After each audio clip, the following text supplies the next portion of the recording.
نقطەی ئەم پرۆگرامە ئەوە بوو کە ئێستا باسیەکە.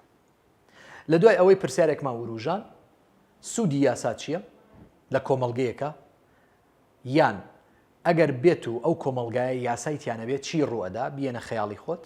ئەم پرسیارەمان بردە ناو خەڵکەوە و کۆمەڵێ وەڵاممان دەستکەوت لەگەڵ کۆمەڵێ بەڕێزە و کۆمنتی ئێمەشتان گوێ لێ بوو کە چیمان باس کرد و لەوێشەوە ڕەبتمان کرد بە دینەوە، چونکە پرۆگرامەکەی ئێمە جگەلەوەی پرۆگرامیکی کۆمەڵایەتیە نابێ ئەوەش بشارینەوەکە پرۆگرامێکی باگراوند ئیسلامی و ئاینیە، چونکە ئێمە جگەلەوەی کە بەندە مامۆسایەکی ئاینیە قسە بۆ خەڵکەکەش مسلمانن و پابندین بە قورئان و فەرمودەی پێغەمبەری خوا عەلەیهی سەڵات وسەلام. کەواتە ئەوان چی ئەڵێن؟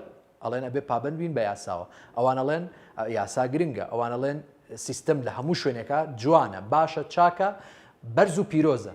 دەیکەواتە ئێمەش ئەبێ وا بیرکەینەوە، ئەبێ ئێمەش ئاوا تەطبیقیکەین، ئێمەش ئاوا هەنگاوی بۆ بنین. یەکەم یاسا لە هەموو دەڤەرێکە، لە هەموو کاتێکە، لە هەموو شوێنێکە، لە هەموو قۆناغێکە بوونی گرنگە.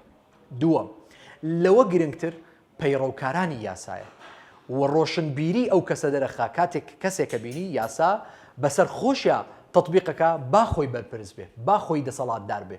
ئەمە ڕۆشنبیرە، کەسێکە گەیشتووە لە ڕووی بیر و فکر و تێگەیشتنەوە. و لەگەڵ ئەوەشە ئێمە پێویستەکە لە ماڵ و مناڵی خۆمانەوە دەست پێ بکەین، چونکە یاسا تەنها دادگا نییە بەڕێزەکەم. یاسا ئەو ژیانەیە کە خۆت بۆ خۆتت دروست کردووە. تۆ ئەتەوێت ژیانت بە سیستماتیک بڕواتە ڕێوە یان فەوزا بێ، نەزانی چیەکەی، هەر لە خۆیەوە بەبێ پلان دێت و ئەڕوا نازانێ بۆ چۆ ئەڕوا. لە ماڵی خۆتە، لەسەر سفرەکەت، لە ناو خێزانەکەت، لە ناو خانۆکەتە، ئەوە یاسایە، لە ناو گەڕەکەکەتە یاسایە، لە ناو شارەکەتە یاسایە. ئێمە یاسامان زۆر زۆرە، بۆیە کاتێککە باسی یاسا ئەکرێ وازانین یاسای هاتوچۆ، یاسای هاتوچۆ یاسایە، یاسای دادگاکان یاسایە. تەنانەت کاتێک کە تۆ لە خەو هەڵەسی ئەخەوی کاتت بۆ خۆت دیاری کردووە، تەنانەت خوێندنەکەشت، ئەوانە هەموو یاسایە.